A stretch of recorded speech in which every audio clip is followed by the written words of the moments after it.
بسم الله بسم الله إن الحمد لله نحمده ونستعينه ونستغفره ونعوذ بالله من شرور أنفسنا ومن سيئات أعمالنا من يهده الله فلا مضل له ومن يضلل فلا هادي له وأشهد أن لا إله إلا الله وحده لا شريك له وأشهد أن محمدا عبده ورسوله أما بعد فإن خير الحديث كتاب الله وخير الهدي هدي محمد صلى الله عليه وسلم وشر الأمور محدثاتها وكل محدثة بدعة وكل بدعة ضلالة وكل ضلالة في النار আসসালামু আলাইকুম রহমতুল্লাহি ওবারাকাতুহু। আমরা এই পর্যন্ত কি করলাম, এই ম্যারিনেটের জন্য এই গ্রুপটা খোলার পর থেকে লেকচার ফর্মে আমরা দু একটা এমনি ছোটখাটো জিনিস আলাদাভাবে করলেও একটা সিরিয়াল মেনটেন করে, যেটা মেইন যে সিরিজটা আমরা এই করতেছি তার 14তম পর্ব আমরা শেষ করছি। 15তম আজকে ইনশাল্লাহ, আজকের পর্বটা 15তম পর্ব, 15th। আমরা কি শিখলাম এই পর্যন্ত? আমরা আসলে অনেকটুকু সময় কাটাইছি আল্লাহ যে আছেন সেটার চিন্তার খোরাক জগাইতে। তারপরে মোহাম্মদ সাল্লাল্লাহু আলাইহি সাল্লাম যে আল্লাহর প্রিয় রাসূল এবং কোরআন যে আল্লাহর কাছ থেকে আসছে সেটা নিয়ে অনেক রকমের দলিল বা কিছু ভিডিও কিছু এইসব দিয়ে আমরা অনেকটুকু সময় কাটাইছি। তারপরে যখন আমরা মানে পর্যায়ক্রমিকভাবে যদি কেউ কনভিন্স হয় যে আল্লাহ আছেন, রাসূল তার প্রেরিত রাসূল, কোরআন তার কাছে প্রেরিত, মোটামুটি যদি কনভিন্সড হয়, মোটামুটি বলতে মানে এটা তো অনগোয়িং প্রসেস, আরো আরো বাড়বে ঈমান, আরো বাড়বে সেটা অন্য কথা, কিন্তু বেসিক যেটুকু সেটুকু যদি কনভিন্সড হয়, তারপরে আমরা কি পড়ছি? শাহাদার শর্ত পড়ছি, 9টা শর্ত পড়ছি শাহাদার। প্রথম শাহাদা মানে শাহাদা, দুইটা শাহাদা আমরা বলি, আশহাদু আল্লা ইলাহা ইল্লাল্লাহ ওয়া আশহাদু আন্না মুহাম্মাদান আবদুহু ওয়া রাসূলুহু। দুইটা সাক্ষী দিয়ে আমরা দুইটা শাহাদার আমরা প্রথমটার শর্তগুলো পড়ছি। সেখানে আমাদের ক্লিয়ার হয়ে গেছে যে ওইটা আমাদের জীবনে কোনো কাজে লাগতে গেলে বা ওইটা দিয়ে জান্নাতের চাবি, ওইটাকে জ্ঞান করতে হলে আমাদের কি কি শর্ত পূরণ করতে হবে। আর তারপরে আমরা পড়লাম, গত দুইটা এসে বোধহয় পড়লাম যে রাসূল সাল্লাল্লাহু আলাইহি সাল্লাম এর ব্যাপারে আমরা যখন শাহাদাত বা টেস্টিমনি অফ ফেইথ উচ্চারণ করি তার ব্যাপারে, ওয়াশহাদু আন্না মুহাম্মাদান আবদুহু ওয়া রাসূলুহু, তখন আমাদের উপর কি কি আমরা কি বলি বা কি মিন করি বা কি মিন করা উচিত বা কি বোঝা উচিত, আমাদের বোধটা কি হবে, এটা শুধু একটা বলি না। এবং তারপরে আমরা পড়ছি যে এটা অর্ডার করার পরে আমাদের উপর কি কি জিনিস ওয়াজিব হয়ে যায় বা কি কি আমাদের কর্তব্য দায়িত্ব হয় টুয়ার্ডস রাসূল সাল্লাল্লাহু আলাইহি সাল্লাম, বা তার ইজ্জত সম্মান, তার দিন, তার সুন্নাহ এর প্রতি কি হয় সেটা নিয়ে আমরা একটু ডিটেলস পড়লাম, শেষ করছি আমরা। এইটুকু পর্যন্ত যখন হইল, তখন ধরেন মানে কেউ একজন মানুষ যদি নতুন মুসলিম হয়, তাহলে সে মোটামুটিভাবে ইমানের জিনিসগুলো জানলো এবং ইসলামে দাখিল হইলো, এই ব্যাপারটা মানে এরকম একটা প্রোগ্রেস হইলো আর কি তার। তো তখন একটা জিনিস খুব ইম্পর্টেন্ট। আগে আমরা আসলে আমাদের আগে মানে অল্প কিছুদিন ধরেন বছর 2 বা 3 আগেও আমরা আমাদের যে কোনো জায়গায় আমাদের যখন আমরা কথাবার্তা বলতাম দিন নিয়ে, এইভাবে দিন শেখার জন্য যখন একটা আয়োজন করতাম, তখন এই এখন যেটা পড়বো সেটা দিয়ে আমরা শুরু করতাম সাধারণত। কিন্তু পরে দেখলাম যে এইটাও মিনিংলেস যদি ওই আগে এই পর্যন্ত যা করছি ওইগুলাতে মোটামুটিভাবে মানুষ যদি ফার্ম না হয় এবং যদি কনভিন্স না হয়, তাইলে এইটা বলারও কোনো মানে হয় না। সেই জন্য আমরা ওইগুলো আগে এই 14টা পর্বে যা বললাম এইগুলো এখন আগে বলি, পরে এই আজকে যেখান থেকে শুরু করবো সেটা করি। আজকে যেখান থেকে শুরু করবো এটার গ্রস ভাবে বলতে গেলে বলতে হবে যে ইমান বিনষ্টকারী বা ইসলাম বিনষ্টকারী বিষয়সমূহ। এটা অত্যন্ত ইম্পর্ট্যান্ট একটা জিনিস, ইসলামের মুসলিমদের জন্য খুব ইম্পর্ট্যান্ট জিনিস, কিন্তু ভেরি আনফরচুনেটলি আমাদের দেশে আমরা এগুলো শিখি না। আপনাদের আগেই বলছি যে সবচেয়ে ইম্পর্ট্যান্ট ব্যাপার হচ্ছে বিশ্বাসের ব্যাপারগুলো, ক্রিডের ব্যাপারগুলো, আকীদার ব্যাপারগুলো। ওগুলোর জন্যই মানুষ জান্নাতি বা জাহান্নামী হবে। আপনার আমলের জন্য আমলও ইম্পর্টেন্ট, বাট আমলের জন্য ধরেন আল্লাহ কি বলছেন যে শিরকের চেয়ে কম যে কোনো গুনাহ যদি কেউ করে তাহলে তিনি যাকে ইচ্ছে তাকে মাফ করে দিবেন। সূরা নিসা 48 নম্বর আয়াত, সূরা মায়েদা 72 নম্বর আয়াতে বলছেন যে জান্নাত হারাম হয়ে যাবে যদি কেউ শিরকের অবস্থায় মারা যায়, তওবা না করে বা মাফ না চেয়ে বা ইত্যাদি। তো এ আমরা দেখব যে জাহান্নামী হওয়ার মেইন ব্যাপারগুলো কিন্তু হচ্ছে বিশ্বাসের ব্যাপার। আর আমলের ব্যাপারগুলা ওগুলাও ইম্পর্টেন্ট। ওগুলা যদি আমরা ত্যাগ করি বা ওখানে যদি আমরা কবিরা গুনাহ বা খারাপ কাজ করি বা এই করি, জাহান্নামে জ্বলার বা জাহান্নামী হওয়ার একটা সম্ভাবনা তো থেকেই যাবে। যদি আল্লাহ মাফ করে দিন তাহলে অন্য কথা, তার দয়ায় আমরা আশা করব মাফ করবেন, কিন্তু আমরা ভয়ও করব যে মাফ নাও করতে পারেন এবং আমাদের জাহান্নামে জ্বলতে হইতে পারে। কিন্তু নিশ্চিত জাহান্নামে যে ব্যাপারগুলো, যে কোনো রাস্তাই নেই জাহান্নামে না গিয়ে বা চিরতরে জাহান্নামী হওয়ার, সেগুলো কিন্তু সব বিশ্বাসের ব্যাপার। সো বিশ্বাসের ব্যাপারটা, ব্যাপারগুলোতে কে আমরা এগেইন এন্ড এগেইন এগুলাতে ফিরে আসবো, বা কিছু কিছু জিনিস কমনও পড়তে পারে, কিছু কিছু জিনিস ওভারল্যাপিং হইতে পারে। তবে সেগুলো ইনশাল্লাহ সমস্যা হওয়ার কথা না। আমরা তো নতুন কিছু বলতে পারবো না, নতুন কিছু বলার কোনো স্কোপও নাই ইসলামী ব্যাপারে, নতুন কিছু নাই আসলে।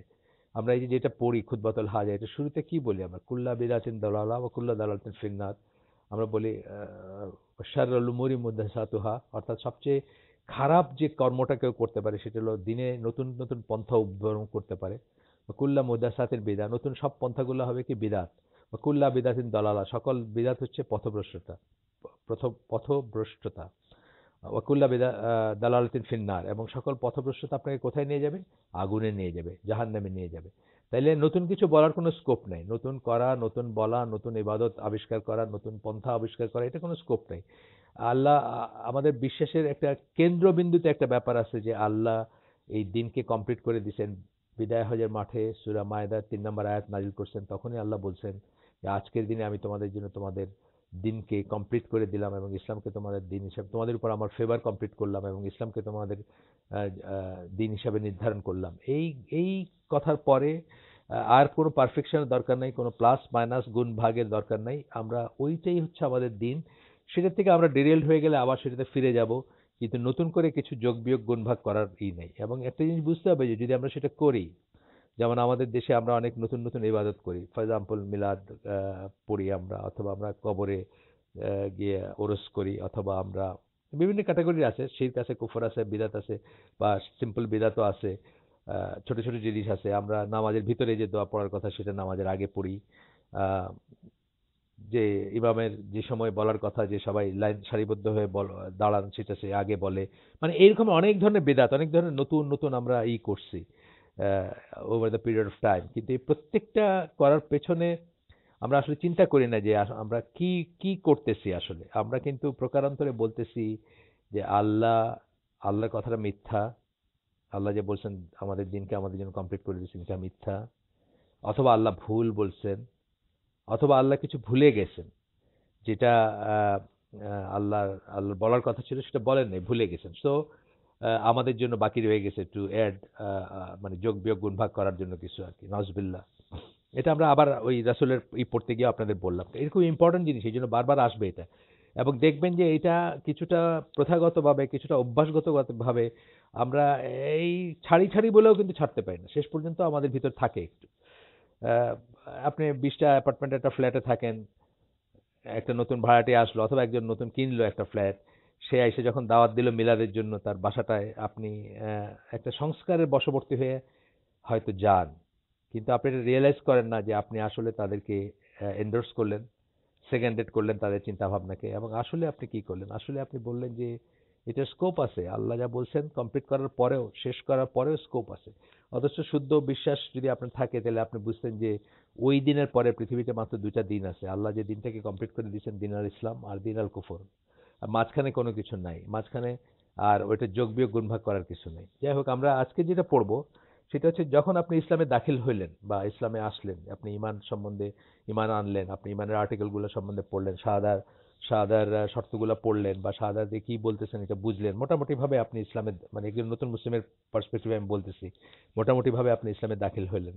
এখন তাহলে আপনি কি করবেন? এখন ঠিক এটা এখন যেটা বলবো আমি ইমান বিনষ্টকারী বিষয় যে বললাম, সেটা অনেকটা স্কলাররা অজুর সাথে তুলনা করেন ইমানটাকে। যে অজু যখন আপনি করতে শিখলেন, অর্থাৎ রিচুয়াল যেটা মানে আপনার পিউরিফিকেশন যেটা বলেন, বা পিউরিফাইড হয় যেটা বলেন, কিতাবি আল্লাহ যেটা নির্দেশ দিয়েছেন, এবং যেটা অনেকাংশেই, মানে অনেকাংশে না আসলে, যেটা তাওকিফি, তাওকিফি কথাটা মানে হচ্ছে যেটা যুক্তিতর্কের ধার ধারবো না আমরা, মানে যুক্তিতর্ক যদি বুঝি বুঝলাম, না বুঝলেও এটাকে আমাদের শিরোধার্য মনে করতে হবে। সেভাবে আল্লাহ অজু বা পবিত্রতার ব্যাপারগুলো করে দিছেন। আপনি একটু চিন্তা করলে বুঝবেন যে অনেক সময় আপনি এক্সপ্লেন করতে পারবেন না যে মাথা মুছে করলে মাথা কি পরিষ্কার হলো, অথবা আরো অন্য জিনিস আছে অজুতে বা গোসলের ব্যাপারে আছে। সুতরাং এটা আল্লাহর তরফে নির্ধারিত জিনিস। যাই হোক, এখন এটা যখন করলেন আপনি, অজু করতে শিখলেন আপনি, এবং তার সাথে সাথে আপনাকে এটাও জানতে হবে যে কিসে অজু নষ্ট হয়। তা না হলে তো আপনার অজুর করার বিফোর সালাত এবং অজু করার পরে হয়তো আপনার অজুটা ভেঙে গেছে বা অজু নষ্ট হয়ে গেছে, এবং আপনি সালাতে খুব কায়মনে দাঁড়াইলেন এবং খুব সুন্দর করে সালাত আদায় করলেন, কিন্তু আপনার তো সালাত হইলই না, আপনার তো ফরজিয়াতি আদায় হইল না বা সালাত হইলই না। সেই জন্য এটা ইম্পর্টেন্ট। অজুর সাথে সাথে আপনি জানবেন যে অজু কিসে নষ্ট হয়। ইসলামে এই ব্যাপারগুলো আসলে ইসলামী নলেজ যখন আপনি শিখতে মানে ইসে যাবেন, মানে গেইন করতে যাবেন বা এটার খোঁজ করবেন, তখন দেখবেন যে ইসলামে অনেক সময় একটা জিনিস এর উল্টাটা মানে একটা জিনিস জানার জন্য তার উল্টাটা জানতে হয়। যেমন ঈমান জানার জন্য কুফর জানতে হয় বা কুফর জানার জন্য ঈমান জানতে হয়। আহ, আলো জানার জন্য অন্ধকার বা অন্ধকারের জন্য আলো, মানে এই ধরনের ব্যাপারগুলো আসবে, ঘুরে ঘুরে আসবে, বারবার আসবে। সো অজু অজু পারফেক্ট বোঝার জন্য অজু কিসে যায় সেটা যেমন জানতে হবে।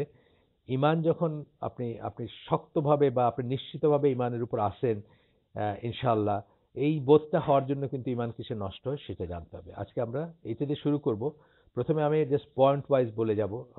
এই এই আমি যার লেখাতে পড়তেছি উনি 12টা পয়েন্টে এটাকে করছেন, মানে 12টা পয়েন্টে উনি এটাকে ডিসক্রাইব করছেন। আর আমার ঠিক মনে নেই বাংলায় এটা আমাদের স্কুলের বাচ্চাদের জন্য আমরা ট্রান্সলেট করছিলাম বাংলায়। আমি কি এই গ্রুপে দিছিলাম কিনা ম্যারিনার্সদের জন্য, আমার ঠিক মনে নাই। আমি চেক করব, না হলে আরেকবার দিয়ে দিব ইনশাল্লাহ। জাস্ট পয়েন্ট ওয়াইজ, তাই সে পয়েন্ট ওয়াইজ গুলো নিজে শিখলেন, নিজের বাচ্চা কাচ্চা, ওয়াইফ বা অন্যদেরও করলেন। ছোট্ট 12টা পয়েন্ট তো এমন কিছু না, মনে রাখার কিছু না। মানে পড়ার টেবিলের পাশে দরকার হলে একটা প্রিন্ট আউট করে টানায় রাখলেন। অ্যান্ড মানে ধরেন এটা তার মনে একদিনে থাকবে না, আস্তে আস্তে মনে থাকবে, এবং সেগুলোতে সাবধান থাকবেন নিজে এবং নিজের আহাল সবাইকে সাবধান করবেন, সাবধান থাকবেন ইনশাল্লাহ। প্রথমে আমরা তাহলে পয়েন্ট হিসেবে বলি। এই 12টা পয়েন্টই যে বলতে, 12টা পয়েন্ট কিন্তু এই ফরজ ওয়াজিব কিছু নাই। 12টা পয়েন্টই থেকে বলতে হবে এমন কোনো কথা নাই। কেউ হয়তো এটাকে 20টা পয়েন্টে বলতে পারে, কেউ হয়তো এটাকে 15টা পয়েন্টে বলতে পারে। যেমন নাম্বার 1 পয়েন্ট যেটা, সেটাকে আমরা আবার সাব ডিভাইড করবো 4 ভাগে। সো এই 4টা যদি বলতাম একটা না বলে, তাহলে তো 12টা আর 3টা আর 15টা হয়ে যেত। মানে আমি যেটা 12টা পয়েন্টে বলবো সেটা 15টা পয়েন্টে হয়ে যেত। সো এরকম ভ্যারিয়েশন থাকতে পারে, তাতে বিচলিত হওয়ার কিছু নাই। তবে ইউজুয়ালি বড় স্কলার যেমন আব্দুল আজিজ বিন বাজ বা খুব সম্ভব আরো আরো যারা আছেন তারা বোধহয় 10 পয়েন্টে এটাকে সামারাইজ করছেন। তো এই লেখক যে যারটা আমি পড়তেছি, যে যার বই, উনি 12টা পয়েন্টে করছেন, সামারাইজ করছেন। এবং উনি একটা পয়েন্ট বলছেন যেটা অন্যরা হয়তো সবসময় বলেন না, আমরা দেখবো পরে, আলাপ করবো সেটা নিয়ে। পয়েন্টটা বলে যাই। প্রথম হচ্ছে two commit any form of শিরক, যে কোনো রকমের শিরক করা, শিরকে লিপ্ত হয়, এটা হচ্ছে প্রথম পয়েন্ট। দ্বিতীয় পয়েন্ট হচ্ছে শিরক বলতে যখন আমরা শিরক বলতেছি তখন ডেফিনেটলি বড় শিরক বলতেছি। কুফর এবং শিরকের ভিতর বড় এবং ছোট আছে।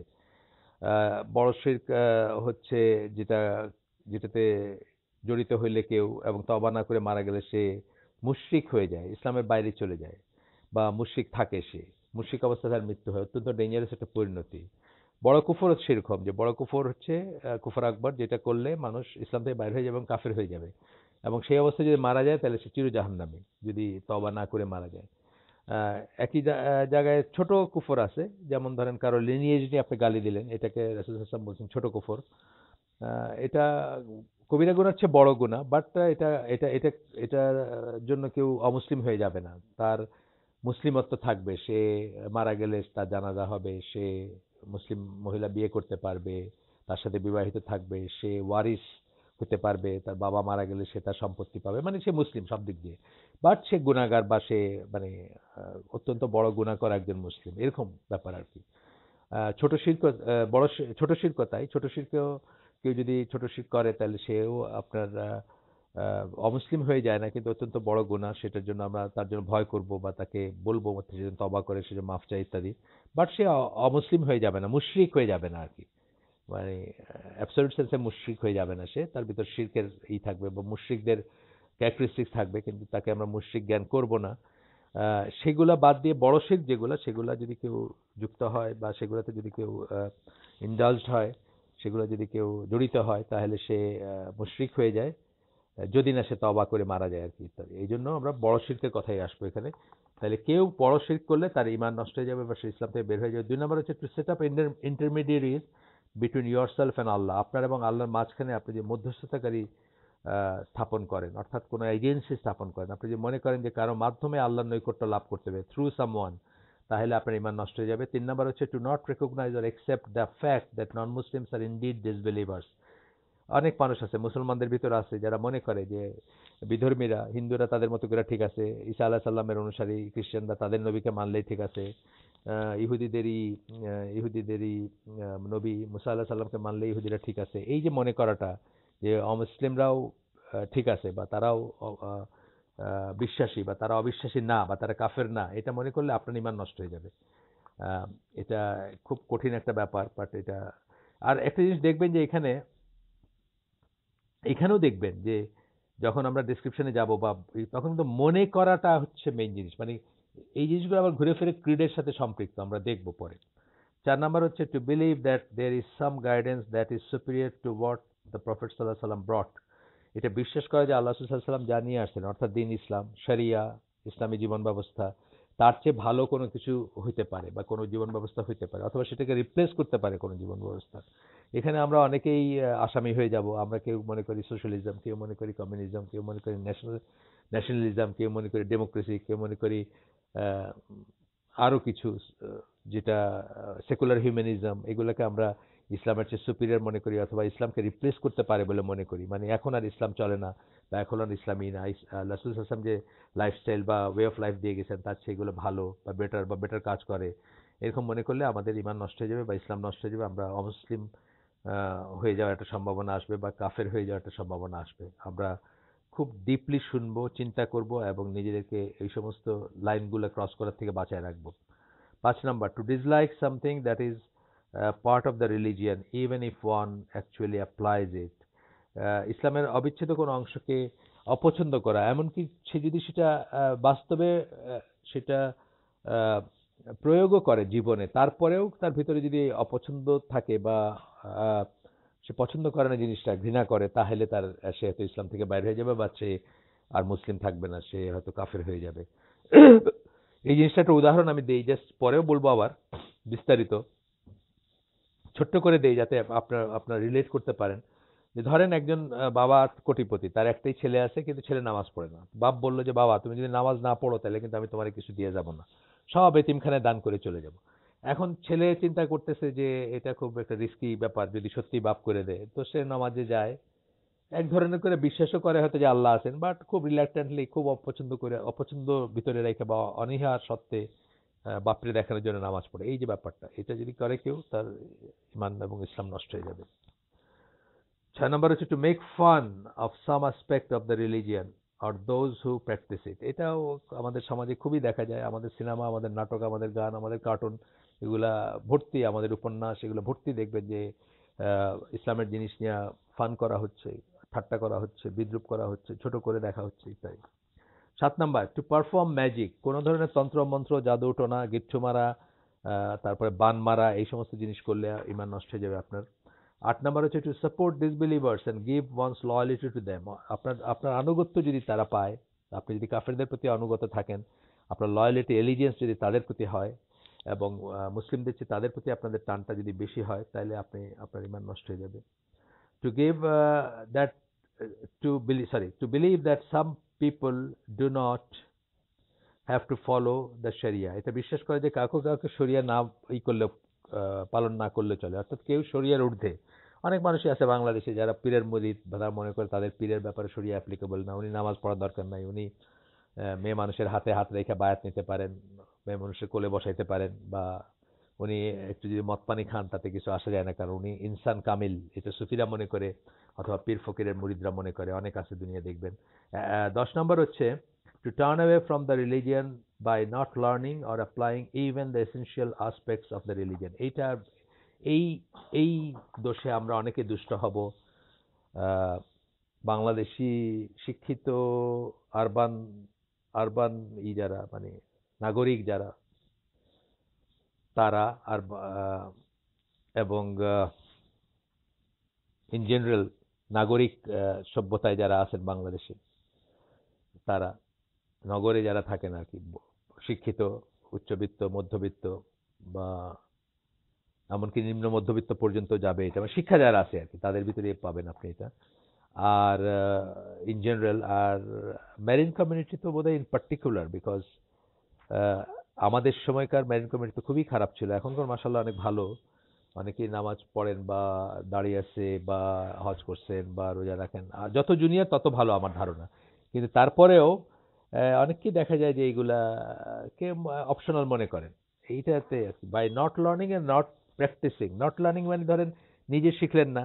আমরা ধরেন সবাই ছোটবেলায় কোরআন পড়তে শিখছি, কিন্তু আমি দেখছি আমারই ব্যাচমেট বা আমাদের আশেপাশের অনেক জুনিয়র, 2 বছর 3 বছর 5 বছর জুনিয়র, তাদেরকে দেখছি যে তারা এখন আর কোরআন পড়তে পারেন না, অথচ বাপ মক্তবে পাঠাইছে অথবা কোরআন খতম করাইছে হুজুরের কাছে, কিন্তু এখন স্ট্যামার করেন। এখন কোরআন একটা পড়তে দেন, আপনি একটা নামাজ পড়াইতে দেন, দাঁড়াইতে জানে না, অথবা দাঁড়াইতে গেলে কি করতে হবে সেটা জানে না। এই যে জিনিসটা বাই নট লার্নিং, জানতেন সেটাকেও ত্যাগ করছেন, বাই নট প্র্যাকটিসিং, এবং প্র্যাকটিসও করতেছেন না।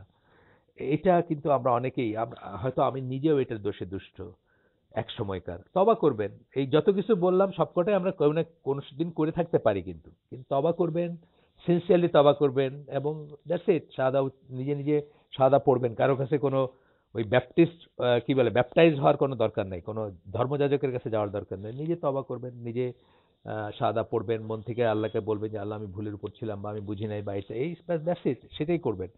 এটাতে ধরেন এটা by not learning and by not practising এর ভিতরে আরো আসবে, ছেলে পেলেদের শিখাইলেন কিনা সেগুলো আসবে, আমরা ডিটেলস পরে আলাপ করবো ইনশাআল্লাহ।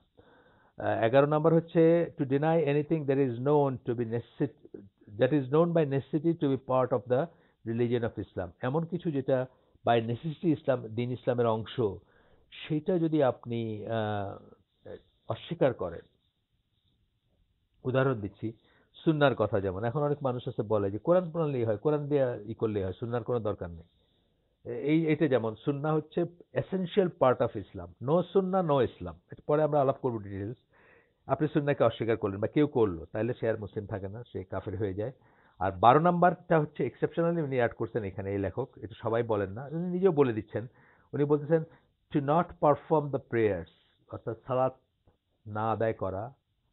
দিস ইজ কুফর according to some scholars but not according to all.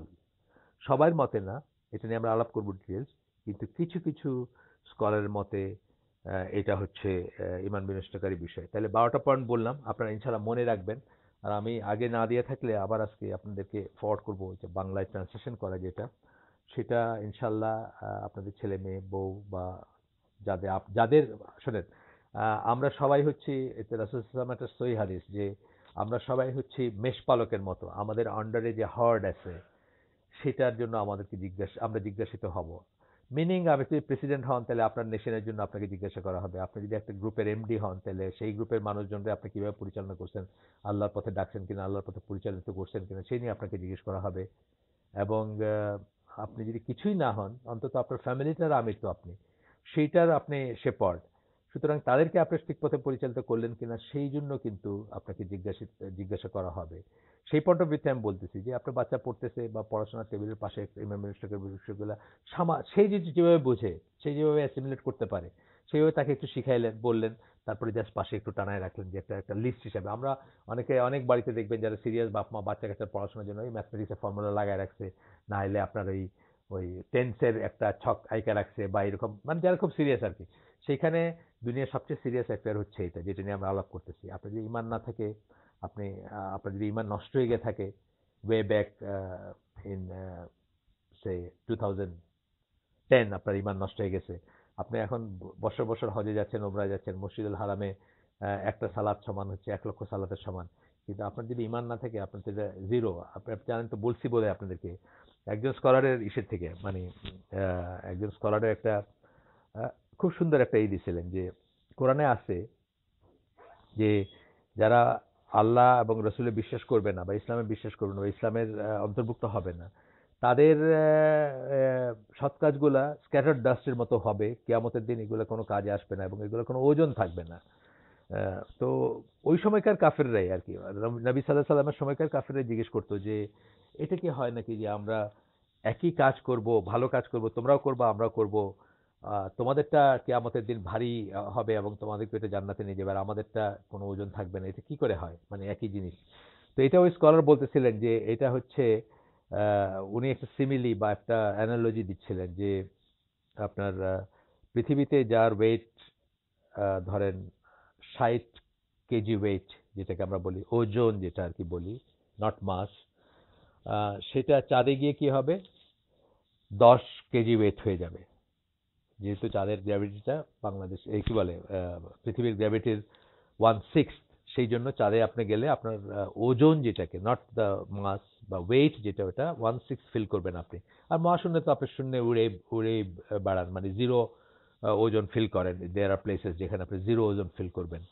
তো যাই হোক, ওইখানে গেলে 160 করবেন। তো কেন এটা হচ্ছে, কেন এই ভ্যারিয়েশনটা হচ্ছে? বিকজ আমরা জি দিয়ে গুণ করতে হয় মাসকে, তাই না? আমরা সবাই জানি, সায়েন্সে যারা পড়াশোনা করছি, জি দিয়ে গুণ করা হয়। The greater the G is, the greater the weight is, অথবা the more the weight is. আর জি যদি কম হয়, চাঁদে যেমন জি হচ্ছে এখানকার 1/6, সুতরাং আপনার ওয়েটটা আপনি 1/6 ফিল করবেন, 1/6 আসবে ওজনে আর কি, ওজন যেটা। সো এখন যদি জিরো হয় তাহলে কি আসবে? জিরো দিয়ে, যদি যেখানে গ্র্যাভিটি জিরো সেখানে ওজন জিরো, জিরো দিয়ে গুণ করবেন। তো কিয়ামতের দিন আমাদের আমলগুলাকে ইমান ফ্যাক্টর দিয়ে গুণ করা হবে। অর্থাৎ এটা যদি 1 হয় তাহলে আমাদের পুরো আমলটা কাজে লাগবে, আর এটা যদি জিরো হয় তাহলে কোনোটাই কাজে লাগবে না, ওজনে কিচ্ছু আসবে না। সো এই আর কি ব্যাপারটা, যে মানে আপনার ইমানটাই যদি ঠিক না থাকে বা ইমান বিনষ্ট হয়ে গিয়ে থাকে কখনো সামওয়্যার ডাউন দ্য লাইন, তাহলে আপনার কোনো সৎ কাজ কোনো কাজে লাগবে না। এই জন্য এটা খুব ইম্পর্টেন্ট টু নো যে আমার ইমানটা ঠিক আছে কিনা, আমার ইমান, আমি কি ইমানের উপর আছি কিনা, আমি মুসলিম আছি কিনা, আমি মুমিন আছি কিনা। সো আজকে আমরা পয়েন্টগুলো বললাম, একটা ইন্ট্রোডাকশন টাইপের। এটা 3-4টা লাগবে আপনার, 3-4টা সেশন লাগবে এটা শেষ হইতে ইনশাল্লাহ। আমরা মন দিয়ে শুনবো, এবং আমরা যা শুনলাম সেটা জীবনে বাস্তবায়িত করার চেষ্টা করবো। আজকে যা শুনলাম তা, এবং আগামীতে যেগুলো শুনলাম সেগুলো, এবং খুব সিরিয়াসলি নিব জিনিসগুলো, অ্যাজ লং এজ আমরা আল্লাহ এবং আখিরাতে বিশ্বাস করি। আর বিশ্বাস না করলে তো এগুলো কথা মিনিংলেস কথা, we are wasting time. So আমরা শেষ করে দিচ্ছি আজকে।